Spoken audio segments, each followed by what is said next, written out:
الحمد لله وكفى وسلام على عباده الذين اصطفى أما بعد فأعوذ بالله من الشيطان الرجيم بسم الله الرحمن الرحيم والذين لا يشهدون الزور وإذا مروا باللغو مروا كراما والذين إذا ذكروا بآيات ربهم لم يخروا عليها صما وعميانا صدق اللہ العظیم۔ اللہ تبارک و تعالی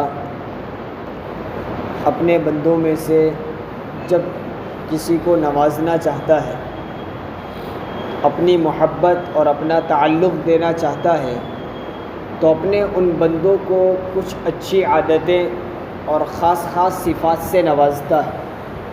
اس صورت کے آخر میں اللہ رب العزت نے اپنے ایسے مقبول، نیک اور خاص بندوں کی عادتیں، ان کے صفات کو بیان کیا جو پچھلی کئی مجلسوں سے ہم پڑھ رہے ہیں۔ آج جو آیتیں آپ حضرات کے سامنے تلاوت کی گئی ان میں بھی نیک لوگوں کی خاص صفتوں کو بیان کیا ہے۔ پہلی آیت میں فرمایا ہے والذین لا یشہدون الزور، اللہ کے نیک اور مقبول بندے وہ ہیں جو جھوٹی اور باطل مجلسوں میں شریک نہیں ہوتے۔ زور کا معنی ہوتا ہے جھوٹ، لا یشہدون وہ لوگ حاضری نہیں دیتے ہیں، کس میں؟ الزور، جھوٹی مجلسوں میں، باطل اور بیکار مجلسوں میں۔ اب اس کا مفہوم اور مطلب کیا ہے؟ جتنے دنیا بھر میں جتنے جھوٹ اور باطل اور بیکار چیزیں ہیں ان میں سب سے بڑا جھوٹ اور سب سے بڑا باطل کفر اور شرک ہے۔ کفر کا معنی بھی ہوتا ہے جھوٹ کا، کافر کا معنی ہوتا ہے جھوٹا۔ اس کو جھوٹا اس لیے کہتے ہیں کہ وہ اللہ کا انکار کرتا ہے۔ کافر کا معنی ہوتا ہے انکار کرنے والا، منکر۔ اس کو منکر اور انکار کرنے والا اس لیے کہتے ہیں کہ وہ اللہ کا انکار کرتا ہے۔ تو اللہ کا انکار کرنا، اللہ کو معبود نہ ماننا، یہ بھی ایک قسم کا جھوٹ ہے، اور یہ جھوٹ تمام جھوٹوں میں سب سے بڑا جھوٹ ہے۔ اللہ کے خاص بندے ایسے ہیں جو کفر اور شرک والی مجلسوں سے دور رہتے ہیں، یعنی خود کفر و شرک سے تو دور رہتے ہیں، جیسا کہ گزشتہ مجلس میں بھی آیا کہ وہ لوگ صرف ایک اللہ کی عبادت کرتے ہیں۔ والذین لا يدعون مع اللہ الہا آخر، اللہ کے ساتھ کسی دوسرے کو معبود نہیں بناتے ہیں، دوسرے کو شریک نہیں کرتے، تو خود تو کفر و شرک سے دور رہتے ہیں، لیکن جو مجلسیں ایسی ہے جو کافروں اور مشرکوں کی ہے، یعنی مذہب اسلام کے علاوہ کسی دوسروں کی مذہبی مجلس ہے، دھارمک پروگرام ہے، ایسی مجلسوں میں اور ایسے پروگرام میں اللہ کے نیک بندے شریک نہیں ہوتے۔ یعنی نیکوکاروں کا کام یہ نہیں ہے جو مذہب اسلام کے علاوہ دوسروں کی مذہبی مجلس میں شریک ہوا کرے۔ یہ والذین لا یشہدون الزور کا پہلا مطلب یہ ہے کہ وہ کفر و شرک اور جھوٹی اور باطل مجلسوں سے دور رہتے ہیں۔ اسی طرح یہ تو سب سے بڑا جھوٹ ہے، کفر اور شرک۔ اس کے علاوہ بھی جتنے گناہ اور حرام کام ہے وہ سب بھی اس میں داخل ہے۔ لا یشہدون الزور، جھوٹی باتوں میں، جھوٹی مجلسوں میں وہ شریک نہیں ہوتے۔ شراب کی مجلسیں ہوں، غیبت کی مجلسیں ہوں، لا یعنی کاموں کی مجلسیں ہوں، ان ساری مجلسوں سے وہ دور رہتے ہیں۔ ایسی مجلسیں، ایسے پروگرام اور ایسی میٹنگیں جس میں بیٹھ کر کسی کو نقصان پہنچانے کے مشورے ہوتے ہوں، ایسی میٹنگیں جس میں ایسے مشورے ہو رہے ہوں جس سے کسی پارٹی کو، کسی قبیلے کو، کسی خاندان کو یا کسی مذہب والوں کو نقصان پہنچانے کے پروگرام ہو رہے ہو۔ ہاں، اگر وہ مجلس مذہب اسلام کی اشاعت اور حفاظت کے لیے اور مذہب اسلام ہی کی اشاعت اور حفاظت کے خاطر کسی سے مقابلہ کرنا پڑ رہا ہے اور اس کے مقابلے کے کوئی پروگرام ہو رہے ہوں، جیسا کہ اللہ کے رسول کے زمانے میں بھی صحابہ رضوان اللہ علیہ مجمعین کے درمیان مشورے ہوا کرتے تھے۔ جب کفار مکہ بطور خاص یا کوئی بھی کفار کی مجلس، کفار کی جماعتیں مسلمانوں کے خلاف مہم بناتی، مسلمانوں سے جنگ کی مہم بناتی، تو حضور صلی اللہ علیہ وسلم ان سے مقابلے کے لیے کیا مشورہ فرماتے؟ وہ مشورہ کسی کو بطور خاص نقصان پہنچانے کے لیے نہیں ہوا کرتا، وہ حقیقت میں اسلام کی حفاظت کے لیے ہوا کرتا تھا۔ اب بعض دشمن وہ ہوتے ہیں جو اسلام کو ختم ہی کرنا چاہتے ہیں، تو اب ان کا کیسے مقابلہ کیا جائے اور اسلام کی کیسے حفاظت کی جائے؟ تو در حقیقت وہ مجلسیں نقصان پہنچانے کے لیے نہیں، اسلام کی حفاظت کے لیے ہوا کرتی۔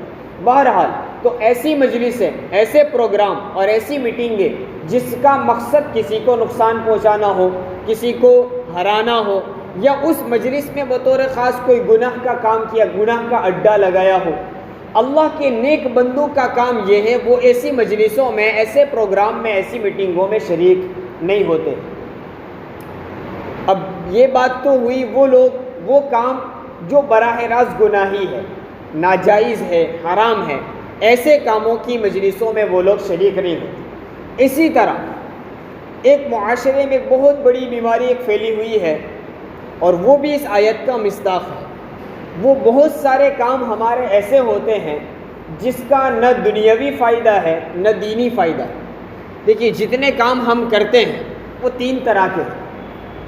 بعض کام وہ ہوتے ہیں جس میں فائدہ ہی فائدہ ہے، یا تو دین کا فائدہ یا دنیا کا، لیکن فائدہ ہے، جسے عبادت میں لگنا، نماز پڑھنا، تلاوت کرنا، ذکر کرنا، دعا کرنا، یہ سب عبادتیں ہیں۔ اس میں کیا ہے؟ نفع ہی نفع ہے، فائدہ ہی فائدہ ہے، اس میں کوئی نقصان نہیں ہے، یہ دینی فائدے ہیں۔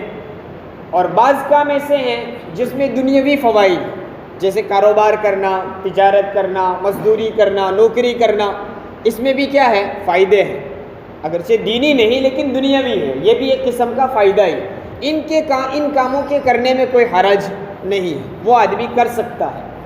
اس کے علاوہ بہت سارے کام وہ ہے جس میں نقصان ہی نقصان ہے، جیسے جھوٹ بولنا، غیبت کرنا، گالی دینا، زنا کرنا، چوری کرنا، حرام مال کمانا، ان میں سب کیا ہے؟ نقصان ہے۔ تو بعض کام وہ ہے جو نقصان ہی نقصان رکھتے ہیں، ان کاموں سے ہر انسان کو بچنا ضروری ہے۔ ان دونوں کے درمیان بعض کام وہ ہوتے ہیں جس کا نہ دنیاوی فائدہ ہے نہ نقصان ہے، نہ دینی فائدہ ہے نہ نقصان ہے، یعنی ان کے کام کے کرنے سے نہ کوئی فائدہ ہوتا ہے نہ نقصان ہوتا ہے۔ فائدہ تو دینی فائدہ بھی نہیں، نقصان میں نہ نقصان دینی نقصان ہے۔ اسی طرح دنیاوی اعتبار سے بھی نہ دنیاوی فائدہ نہ دنیاوی نقصان۔ ایسے کاموں کو لا یعنی کہتے ہیں، بیکار، جس سے نہ دنیاوی فائدہ ہے نہ دینی فائدہ ہے۔ علماء کرام فرماتے ہیں کہ ظاہراً تو اس میں کوئی نقصان بھی نہیں ہوتا ہے، لیکن ایسے کاموں میں لگنا، اپنا وقت لگانا جس سے نہ دنیاوی یا نہ دینی کوئی فائدہ بھی نہ ہوتا ہو، تو فائدہ نہ ہونے کے باوجود اپنا اتنا وقت اس میں صرف کرنا، یہ بھی ایک قسم کا نقصان ہے۔ جیسے مجلس بازیاں ہوتی ہے، 2 4 5 آدمی لوگ آ کر بیٹھ گئے اور گھنٹوں بیٹھے ہیں، باتیں کر رہے ہیں۔ دیکھیے کبھی کبھی اپنے دماغ کو فریش کرنے کے لیے، تفریح کے لیے، بہت کسی کام میں مشغول ہوئے تھے، تھوڑا ذہن فریش کرنے کے لیے ہم دوستوں کے ساتھ بیٹھے، اس میں کوئی نقصان نہیں ہے، وہ تو جائز بھی ہے۔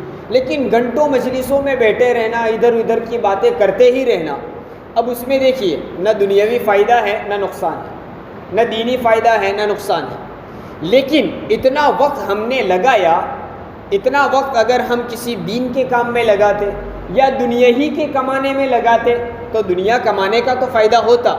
تو حقیقت میں اگرچہ وہ ظاہراً نقصان نہیں ہے، لیکن اتنا وقت اس میں لگانا اور اس سے کوئی نفع نہ ملنا، یہ بھی ایک قسم کا نقصان ہے۔ اللہ والوں کی شان یہ ہے، مومنین کی شان یہ ہے کہ وہ لوگ ایسی مجلسوں میں بھی جس کا دینی اور دنیاوی کوئی فائدہ نہیں ہے دور رہتے ہیں۔ اللہ والے ایسی مجلسوں سے دور رہتے ہیں، جس کو لایانی مجلس کہا جاتا ہے۔ اب وہ کہنے کو لایانی ہوتا ہے، لیکن عام طور پر ایسی مجلسوں میں لوگوں کی غیبت ہو جاتی ہے، کسی کا مذاق اڑا دیا، استہزاء کر دیا، تو وہ در حقیقت مجلس گناہوں کی مجلس بن جاتی ہے۔ ہم جتنے بزرگان دین کی سوانح پڑھیں، ان کی زندگیوں کو پڑھیں، تو بنیادی طور پر ایک بہت بڑی چیز اس میں یہ بھی ملتی ہے کہ وہ ہمیشہ بیکار اور لایانی کاموں سے دور رہا کرتے ہیں، اپنی ہر منٹ اور ہر سیکنڈ کو کسی نہ کسی فائدے کے کام میں لگایا کرتے تھے، تب جا کر وہ دنیا میں مقبول بنے اور اللہ کے دربار میں بھی وہ مقبول ہو۔ بعض واقعات کو سن کر ہمیں اس قدر تعجب ہوتا ہے کہ شاید وہ سب چیزیں تو اب کتابوں میں لکھی ہوئی اور ہمارے لیے صرف پڑھنے کے لیے رہ گئی، ورنہ اس زمانے میں ایسے لوگ خال خال ملا کرتے. بعض بزرگوں کے واقعات ملتے ہیں. ایک بزرگ تھے اور پرانے زمانے میں آپ کو معلوم ہوگا لکھنے کے لیے جو قلم استعمال ہوتا تھا وہ لکڑی کا استعمال ہوتا تھا. آج کل کے قلم کی طرح وہ قلم استعمال نہیں ہوتے تھے. لکڑی کا قلم چھیل کر دوات میں کھڑیے میں ڈال کر اس کو لکھتے تھے.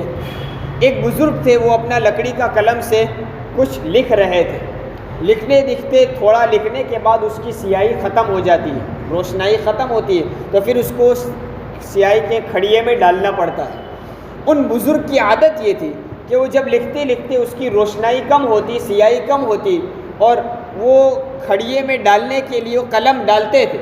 وہ 2-4 سیکنڈ کا وقت ملتا تھا, اتنی دیر بھی وہ ذکر فرمایا کرتے تھے اور کہتے تھے کہ میں لکھنے کا کام, دینی کتابیں لکھ رہا ہوں, وہ ایک نیک کام ہے, لیکن لکھتے جب وہ روشنائی کم ہو جاتی ہے اور میں اس کو کھڑیے میں ڈالتا ہوں, وہ چند سیکنڈ میرے بیکار جاتے, اس وقت تو میرا کوئی کام نہیں ہوتا, تو اتنی دیر میں اپنی زبان سے ذکر کیوں نہ کروں.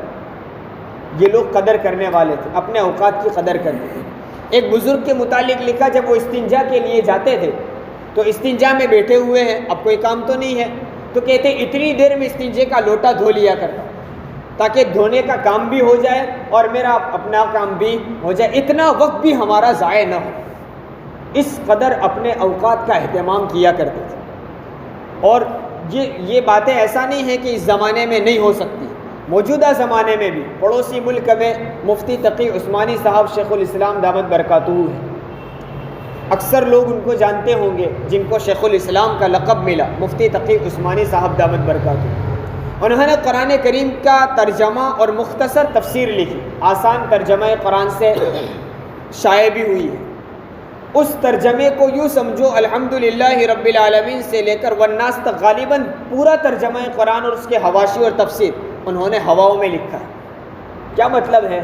ہمیشہ ہوائی سفر میں, یعنی ہوائی جہاز میں وہ لکھا ہے, ایروپلین کا جہاں جہاں سفر ہوتا رہا. اس لیے ہر سورت سے کے آخر میں حضرت نے لکھا ہے یہ فلاں سورت فلاں ملک میں شروع کی تھی اور فلاں ملک میں ختم ہوئی, فلاں ایئرپورٹ پر شروع کی تھی, فلاں ایئرپورٹ پر ختم ہوئی.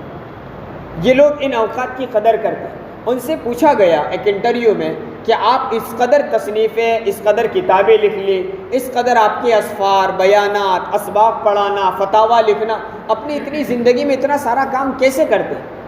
تو حضرت نے فرمایا میں کچھ کرتا تو نہیں ہوں, ہاں لیکن اتنا ضرور کرتا ہوں کہ جو منٹ جو وقت مجھے ملا میں اس کو کبھی ضائع نہیں کرتا. کیسے؟ کہتے ہیں میں اپنے گھر سے مسجد جاتا ہوں, گھر سے نکل کر مسجد پہنچنے میں گاڑی میں جاتا ہوں 5 منٹ لگتے ہیں. اب دیکھیے وہ 5 منٹ ہم کیا سمجھتے ہیں کہ 5 منٹ تو اس میں کیا ہوگا. حضرت فرماتے میری گاڑی میں ہمیشہ کاغذ اور قلم رکھا ہوا رہتا ہے. میں جیسے ہی گھر سے نکلتا ہوں پہلے سے سوچ لیا ہوتا ہے مجھے کیا لکھنا ہے. میں ہمیشہ گھر سے لے کر مسجد پہنچوں اتنی دیر اور مسجد سے واپس گھر آؤں, وہ مجھے 5 منٹ, ایک نماز کے پیچھے مجھے 10 منٹ ملتے ہیں. ایک نماز کے لیے جانے کے لیے 5 منٹ, آنے کے لیے 5 منٹ, ہر نماز سے کے پہلے اور آخر میں 5 منٹ, یوں مجھے 10 منٹ ملتے ہیں. اور ان 10 منٹ کو میں قیمتی جان کر اس میں بھی میں لکھتا ہوں. اب دیکھیے وہ کہنے کو 5 منٹ ہے, لیکن اگر ہم حساب لگائیں تو ہر نماز کے 10 منٹ, 5 نمازوں کے کتنے ہو جائیں گے؟ 50 منٹ, تقریباً 1 گھنٹے جتنا وقت ہمیں ایک دن میں مل سکتا ہے. یہ لوگ ہیں جو ان اوقات کی قدر کرتے ہیں. تو بہرحال اللہ والوں کا کام یہ ہے جو جھوٹی اور لایانی اور بیکار کاموں میں نہیں لگتے. اگر ہم اپنی زندگی کا حساب لگائیں, روزانہ رات سونے سے پہلے ہم ایک حساب لگائیں کہ صبح سے لے کر شام تک میں نے کیا کیا کام کیے اور ان میں سے کون سے کام نفع بخش تھے, کام کے تھے, اور کون سے کام بیکار تھے, تو ہمارے گھنٹوں ایسے کام ہوں گے جس کے پیچھے ہمارے گھنٹوں صرف ہوئے اور اس کا کوئی فائدہ نہیں. لمبی لمبی مجلسیں, لمبے چوڑے کیا ہے کہ دوستوں کے ساتھ یا پرایوں کے ساتھ بیٹھے رہنا, باتیں گپ شپ لگاتے رہنا, موبائل کے پیچھے گھنٹوں کا صرف ہونا, جیسے سینکڑوں گھنٹے ہمارے ایسے ضائع ہوتے ہیں. اگر ان اوقات کو اگر ہم دینی کاموں میں یا دنیاوی کاموں میں یا ملکی ترقی میں بھی لگائیں تو ہم بہت کچھ کر سکتے ہیں. آج ہمارا معاشرہ لایانی کاموں میں پھنس جانے کی وجہ سے ہر چیز سے دور ہوتا جا رہا ہے. ہر کامیابی سے دور ہو کر ہم ناکامی کی طرف جا رہے ہیں. پچھلے دنوں ایک صاحب نے بتایا کہ ابھی پچھلے دنوں پتہ نہیں ابھی بھی جاری ہے، یعنی میچ چل رہا تھا، کرکٹ میچ. اب وہ ہمارے جوانوں کا بڑا طبقہ کرکٹ میچ کے پیچھے گھنٹوں لگا رہا ہے. مجھے ایک صاحب نے بتایا ہم ذرا تھوڑی دیر کے لیے غور کریں اور خود کسی کی طرفداری کیے بغیر یا کسی کی دشمنی، کسی ٹیم کی طرفداری کیے بغیر اور کسی ٹیم سے دشمنی کیے بغیر خالص اپنا فائدہ سوچتے ہوئے 5 منٹ ہم سوچیں کہ میں کرکٹ میچ دیکھتا ہوں اور کسی ٹیم کی طرفداری کرتا ہوں، اس کے جیتنے پر خوشی منانا یا ہار جانے پر غم منانا وغیرہ وغیرہ جتنا میں کرتا ہوں اس سے مجھے کیا ملا. انصاف کے ساتھ ذرا تھوڑی دیر ہم سوچیں تو ہم خود یہ سوچیں گے کہ میں بھی کتنا پاگل ہوں، ہم کتنے ان کے پیچھے پاگل بن رہے ہیں کہ یہ لوگ، ان لوگوں سے ہمیں نہ کبھی کوئی فائدہ نہ کبھی کوئی نقصان، کچھ لینا دینا نہیں. وہ لوگ اپنا کھیلتے ہیں، اپنا کماتے ہیں، اور وہ لوگ ہمارا کبھی کوئی خیال بھی نہیں کرتے، لیکن ہم ان کے پیچھے اتنے پاگل بنے. اور سنا جاتا ہے بعض مرتبہ تو وہ اپنی جس ٹیم کی طرفداری کرتا ہے اگر وہ ہار گیا تو جھگڑے ہوتے ہیں، لڑائیاں ہوتی ہیں، اور ان کی جیت جانے پر پارٹیاں ہوتی ہیں، کھانے کھلائے جاتے ہیں. ذرا ہم سوچیں تو صحیح، وہ سینکڑوں روپے اس کسی ٹیم فاسق فاجر کے کامیاب ہو جانے پر ہم کسی کو کھانا کھلاتے ہیں، اگر وہی کھانا ہم نیک نیتی کے ساتھ کسی غریب کو کھلائیں تو کتنا ثواب بھی ملے گا، غریب کا پیٹ بھی تو بھرے گا. اب وہ ایک بات نہیں ہے، اس کے پیچھے تالیاں بجانا، لوگوں کا مجمع اکٹھا کرنا، نمازوں کا ضائع کرنا اور وقت کا برباد کرنا، سینکڑوں گناہ، سینکڑوں نقصانات اس میں لیے ہوئے. اس لیے بعض بزرگوں نے تو کرکٹ میچ کو ناجائز کہہ دیا، اگرچہ اس پر فتویٰ نہیں ہے، جائز، اکثر لوگ اس کو جائز کہتے ہیں، لیکن سوچنے کا مقام ہے. 2 ٹیمیں کھیل رہی ہوتی ہیں اور 2 ٹیم میں جو جن کی باری ہے وہ تو صرف 2 پلیئر اترتے ہیں میدان میں، باقی پوری ٹیم تو ایسے ہی بیٹھی ہوئی ہے. یعنی میدان میں اترنے والے تقریباً 12-15 لوگ ہوں گے بہت بہت. ان 12-15 کے پیچھے ہزاروں لوگ اپنی نمازیں ضائع کرتے ہیں، ہزاروں لوگ اپنے گھنٹوں کے گھنٹے برباد کر رہے ہیں. ان 12-15 کی وجہ سے سینکڑوں لوگوں کے جھگڑے ہوتے ہیں، اور انہی 12-15 کی وجہ سے سینکڑوں لوگ پارٹیاں کر کے اپنا کمایا، پسینے سے کمایا ہوا مال ضائع کرتے ہیں.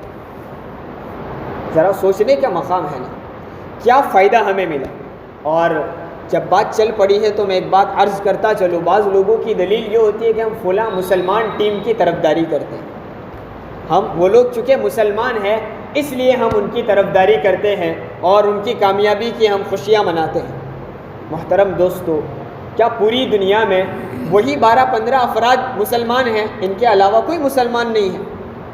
ہمارے سینکڑوں مسلمان مارے جاتے ہیں، اس پر ہم پر کوئی افسوس نہیں ہوتا.